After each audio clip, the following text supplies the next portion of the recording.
Compression is where most people screw up fast. After coaching hundreds of serious producers, I've pinpointed 3 costly mistakes that quietly wreck their mixes. So in this video, I'm going to show you precisely how to spot and quickly fix these traps, giving you an easy, reliable way to approach compression like a real pro without killing your track's vibe. So something I end up working on way more than you'd expect with my students is how they think about compression in the first place. Imagine buying a one-size-fits-all shirt and wearing it to every event, wedding, snowboarding, job interview. It never quite fits, but you convince yourself it should. That's what happens when you slap a compressor on a track, load up a preset called something like Vocal Magic 2000 and hope for the best. You're just dressing your sound in the wrong outfit and then wondering why it doesn't feel right. The truth is every sound is unique and needs its own compression setting. Your kick doesn't breathe like your vocal, your guitar doesn't punch like your snare. So why are you giving them all the same treatment? Your compressor isn't a one-size-fits-all. Its job is to shape your sound to fit, not force everything into the same mold. But here's the good news. You don't need more plugins or fancy gear to fix this. Just one feature hiding in plain sight, built into many plugins, or we can mimic it manually. The A/B comparison tool. Here's how simple it is. Dial in your initial setting on the A setting, copy those settings over to B, then start experimenting, tweak the threshold, adjust the ratio, play with the attack and release. Now switch between A and B and ask yourself, does the sound feel alive or did you accidentally squeeze the soul right out of it? And if your compressor doesn't have an A/B button, no need to stress, just duplicate the track and tweak the second copy. Then flip between them manually, same result, more control. This simple A/B trick is a powerful weapon hiding in plain sight, and once you start using it, you'll wonder how you ever mixed without it. Now, presets aren't evil. They're great starting points. Just don't treat them as the finish line. Now, if you really want to harness the power of A/B testing and actually trust what you're hearing, that's a core part of the Finish Faster framework. It's linked below if you're done chasing your tail and ready to make mix decisions that actually stick. So let's move on to yet another painful mistake we've all made. You've got a vocal that's sounding kind of meh, and your first instinct is, I'll just smash it with compression. That'll fix it, right? It's like burying a steak until it's basically a hockey puck, then dumping gravy all over it, hoping nobody notices. Congratulations, you didn't fix dinner. You just made wet charcoal with sauce. It's the same thing when you slam compression onto a muddy vocal and hope it turns into gold. Compression isn't a magic trick, it's a spotlight. And if the sound's already good, compression's going to help it shine. If it's a mess, compression just makes that mess louder. Simply put, compression doesn't fix bad sounds, it magnifies them. Before you even think about compression, pause and ask yourself, do I actually like how this sounds? If the answer's not really, compression's not your first move. EQ it to clean up the bad shit being magnified. Because when you start spotlighting the wrong stuff, everything is downstream. EQ, reverb, automation, everything starts feeling harder than it should. And the real trouble is, a lot of the time, you don't even realize you're fighting your own track until it's already draining the life out of your mix. But here's something most people won't tell you, and trust me, I learned this the hard way. It usually starts so small you don't even realize it. Just a weird little something in the track that feels off, and before you know it, you're reaching for that EQ. Wait, didn't you just say if shit sounds bad to EQ it? This guy's a joke. Think of it this way. It's like hearing a weird squeak in your car and deciding the whole engine must be broken. Not every ugly noise is a tone problem. Sometimes what you're hearing, the thing that's throwing off the mix, isn't the actual sound, it's background hiss, a hum, breath noise. Stuff that doesn't need to be tonally fixed, it just needs to be quieted down. Before you start hacking away with EQ, stop and ask yourself, am I actually fixing the sound or just reacting to some noise around it? If it's noise, use the right tools. Denoisers, gates, expanders, simple fades. They effortlessly remove background hiss, hums, and distracting breaths without damaging the tone itself. Oil the squeak first, then decide if the engine's actually broken. Because once you start carving into a sound that doesn't need surgery, you strip away the character you were trying to protect in the first place. And the worst part, you don't always notice it right away until the whole mix feels thinner, harsher, and you can't figure out why. And when that feeling starts slipping, it's not always about what plugin you're using. A lot of the time, it's about the feel that's gone missing. At a certain point, and I see this all the time when I'm helping producers clean up their mixes, it's the feel that's missing. Here's what's happening. Compression timing is like walking through a revolving door. If it spins too fast, you're attacked too fast, you get smacked in the face and momentum's gone before you can even enter. Sounds pretty painful, right? But if it turns too slow, your release being slow, you're stuck waiting for it to come back around and everything feels sluggish and disconnected. Get the timing right and the movement is smooth, you step through effortlessly and the energy keeps flowing. Attack and release aren't just technical settings, they're emotion tools. They shape how your drums hit, how your vocals breathe, how your groove moves. They control the feel, the pulse, and the life of your mix. Here's how you can quickly dial it in. Instead of guessing, start simple. Set a slower attack around 20 milliseconds. This lets the transient punch through. Then adjust your release. Faster equals snappier, more aggressive. Slower equals smoother, more laid back. Forget the meters. Feel the energy. That's how you dial in the groove. Because when your compression timing fights the groove, you don't just flatten your mix, you break the emotional connection that listeners are going to attach themselves to. And once that slips away, it's almost impossible to get it back. So let's say you nail your compression, your groove is there, the feel is right, but something still feels a little flat. Like the track's breathing, but it's missing a little extra bit of shine. It's like cleaning a piano with a beautiful finish, but scrubbing too hard and dulling out the shine. You didn't ruin the piano, but now you've got to gently bring the life back in without overdoing it. Compression, especially with fast attack, can smooth out edges more than you meant to. Even when done well, it can shave off top-end sparkle or punch you loved in the raw sound. This isn't about adding shimmer, it's about restoring what got softened. Grab a gentle high shelf EQ, focus around 10 to 10K, boosting soft about 1 to 2 dB is usually enough. Now careful, because you're not stacking glitter, you're just giving back the light compression quietly tucked away. But sometimes even that's not enough. You've compressed, EQ'd, cleaned up, denoised, and the track still feels lifeless. Another big mistake that I see from students is reaching for more compression, thinking if I just squeeze it a little harder, it'll punch through. But that's often the exact opposite of what the track needs. When compression fails to deliver energy, the fix isn't pressure, it's precision. You need tools that revive what's already there without smothering it. When compression isn't the answer, that's when it's time to break out what I call the mix CPR kit. Tools that revive your mix without wrecking it.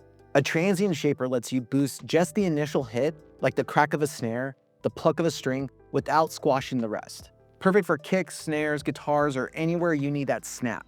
Then there's one most mixers overlook, but mastering engineers swear by. Unlike compressors, which slowly push things down, clippers slice off the very top of your waveform peaks like trimming a muffin top. The result? Tighter, louder, and more cohesive sound, plus a bit of musical saturation that helps everything glue together. Try it subtly on your drums. Total game changer. But what about if you're still having peaks poking out randomly? When compression starts to steal the life from your track, it might be time for a limiter. Unlike a compressor, a limiter doesn't shape the whole dynamic range, it just sets a hard ceiling to catch stray peaks. You're not adding energy, you're preserving the vibe underneath without smothering it. So let me show you a simple way you can hear all of this for yourself. All right, so for this example, we're gonna keep it pretty simple and keep it to some kick snares and a vocal. Now, the first thing I wanna pull up is this kick sound. On here, I have this instance of CLA Mix Hub, and I already went and picked this preset here, kick one, and I'm gonna mute the snare also. So right now it's just the raw, unprocessed kick without the preset on.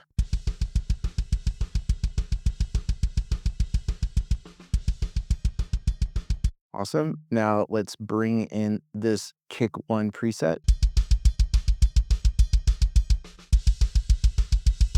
All right, sounds pretty cool. Sounds smacky and punchy, but we're hearing a lot of bleed still and other things of that nature. So let's first talk about the AB feature, which is really helpful. We're gonna hit this little button right here, and we're gonna copy everything to setup B. So when we click on setup B, we are now messing with just this instance of the same plugin, but we have a duplicated version of the preset. And this is where we're gonna make our changes and then bounce back and forth and see if we're hearing anything. So the first thing I wanna do is when we look at this gain reduction meter, we're gonna see that it's barely kissing that 1 dB. And down here, we're not gonna see that really do anything on the gain reduction meter.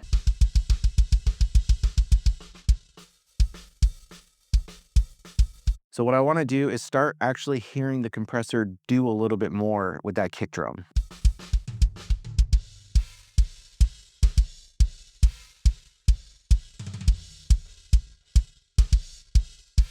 And we can hear how that is already adding some more beef. So if we switch back to setup A,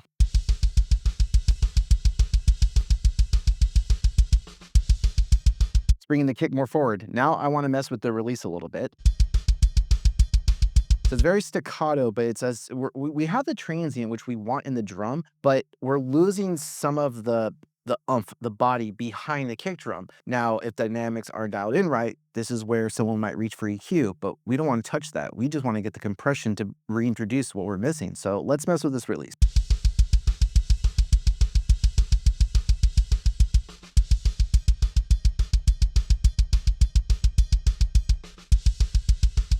All right, and I'm going to start the loop again. I'm going to go back to setup A, and then I'll switch over to setup B.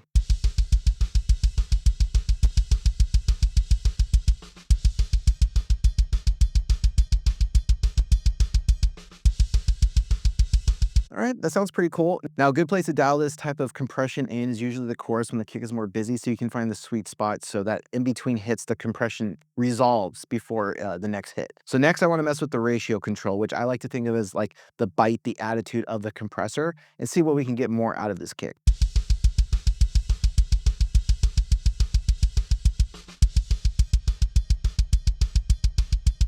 You can really hear how going from a 2-to-1 to 4-to-1 ratio really adds a little bit more umph to it. So let's go back to setup A.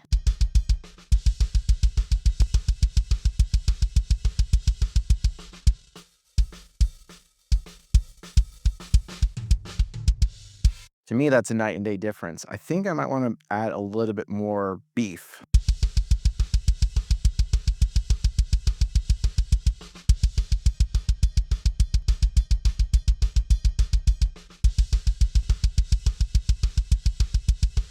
Now, one thing I'm hearing is because I'm going a little bit heavier on the ratio, I want to bring down the release a little bit so that there's more time for it to breathe in between the hits. So let's go to setup A again.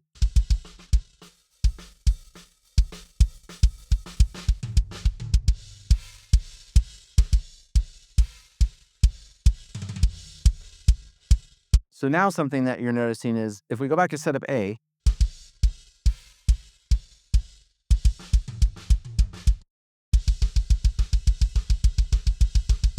there's a little more bleed now in setup B.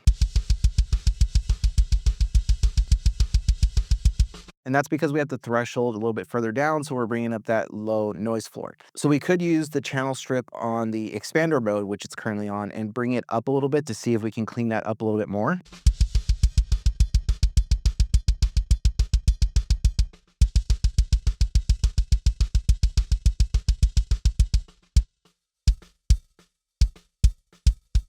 So that cleans it up. Let's go back to setup A.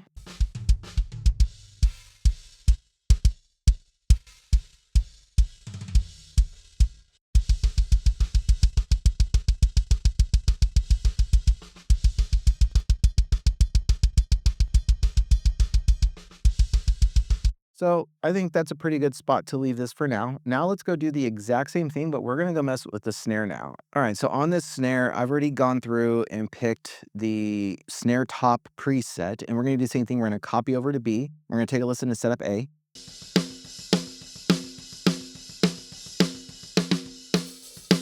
You can see the same thing. It's not really hitting the meters. And let's go to setup B, which is exactly what is in setup A, but we're gonna mess with this one.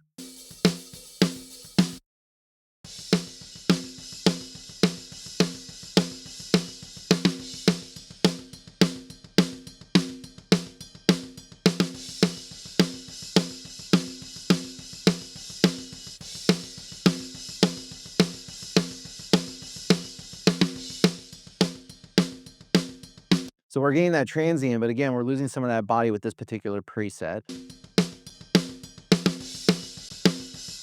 And we have more noise floor now, so let's adjust this gate. Okay, I don't like this gate. Let's try the expander.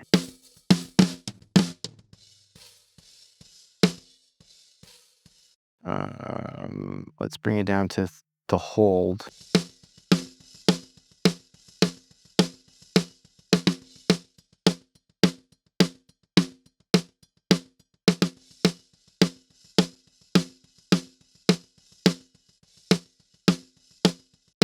right, that's a little bit better.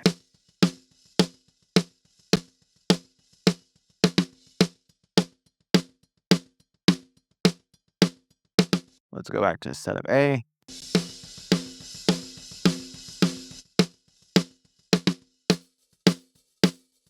All right, I'm gonna back off the threshold because I feel like it's choking it too much.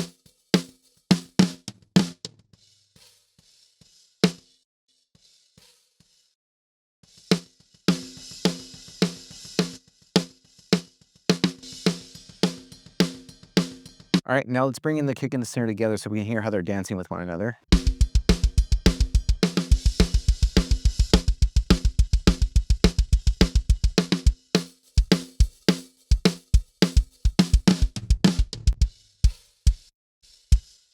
All right, and then I'm gonna turn these off again because I want you to hear where they were before.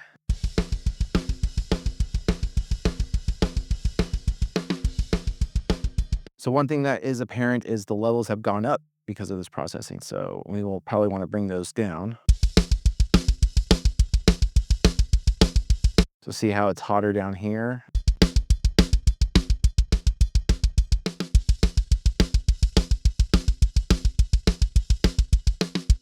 Keep our gain structure in a good spot.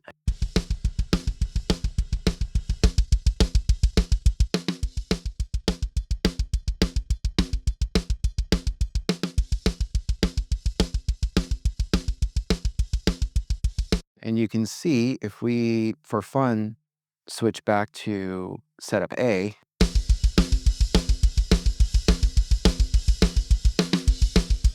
it's messing with just a couple of controls on that compressor really helped the shells be tighter. Now, another thing I want to do to kind of talk about the CPR kit is come to this kick out.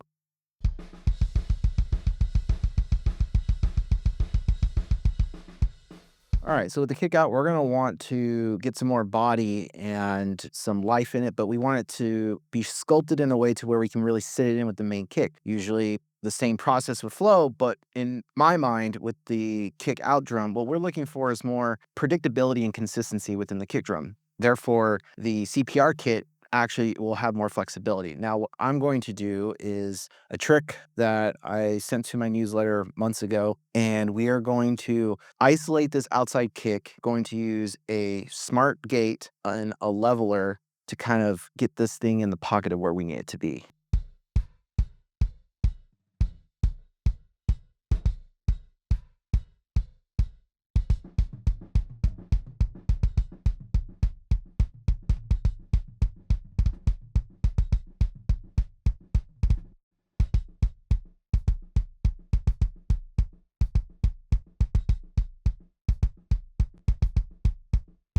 All right, now here's the secret weapon of this plugin is the leveler. And what this is gonna do is make the hits as consistent as possible. So we're basically getting the same amount of level and peak from every single hit. And that's gonna give us a more even defined kick sound from the outside kick, which is essentially the low end woof that we want from the kick that we can blend in with our main kick right now in a second.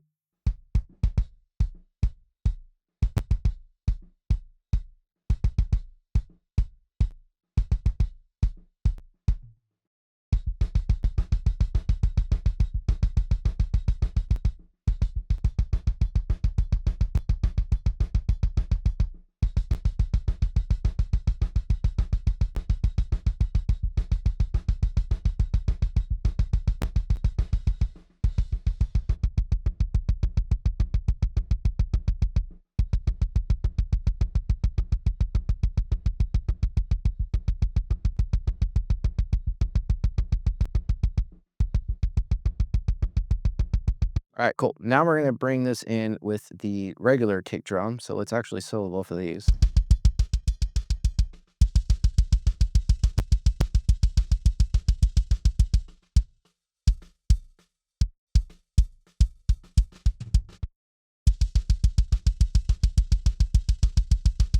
Now, a way we can get this even cleaner, we're going to use a transient shaper to redefine the sustain end of this outside kick drum to really sit in the pocket with the main kick drum.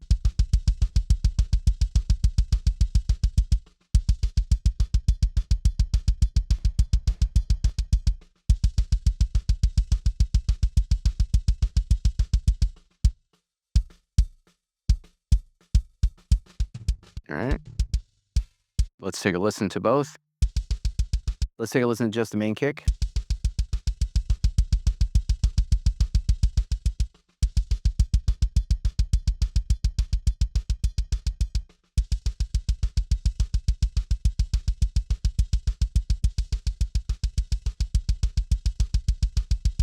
All right, so something I'm not liking about this is the gate. So we're gonna clean that up with a better gate. Use this one right here and move that before our channel strip.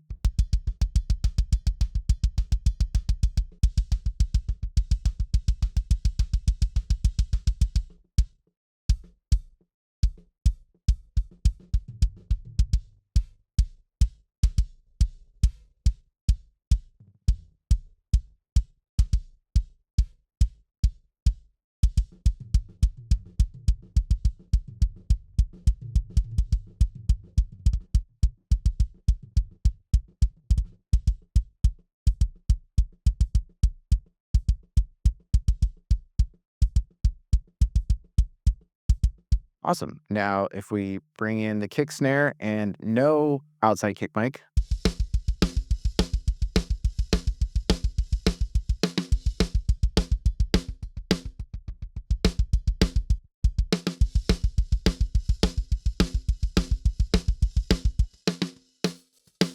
all right, and I'm feeling the same way about this gate or expander on this channel strip, so I'm going to do the same thing, bring this over here, put it in front, and then we are going to change this over to the snare top.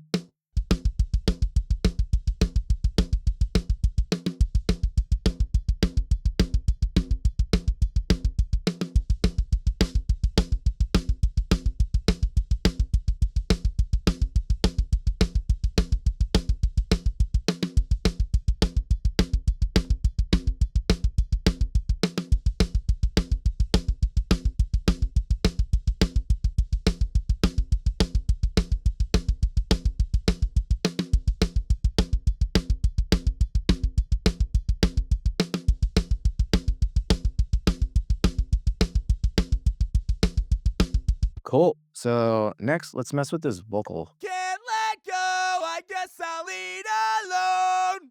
So let's go to this denoising plugin. I picked this one because it was free and pretty good. Can't let go, I guess I'll eat alone. Just don't waste my time. You probably like can't let go, I guess I'll eat alone. Don't waste my time. You probably like can't let go, I guess I'll eat alone.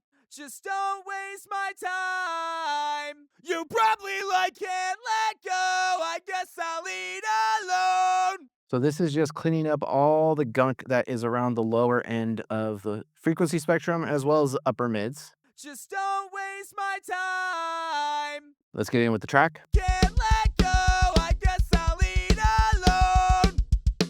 What we can do for fun also is put this right here. I'm here. Let's see.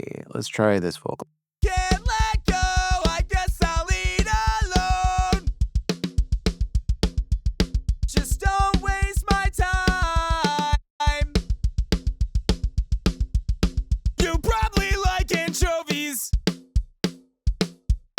Let's take out this denoiser plugin. My pride is in this pie. Can't let go, I guess I'll eat alone. Just don't waste my time. You probably like can't let go, I guess I'll eat alone. And go back to the original. Can't let go, I guess I'll eat alone. Just don't waste my time. You probably like can't let go, I guess I'll eat alone.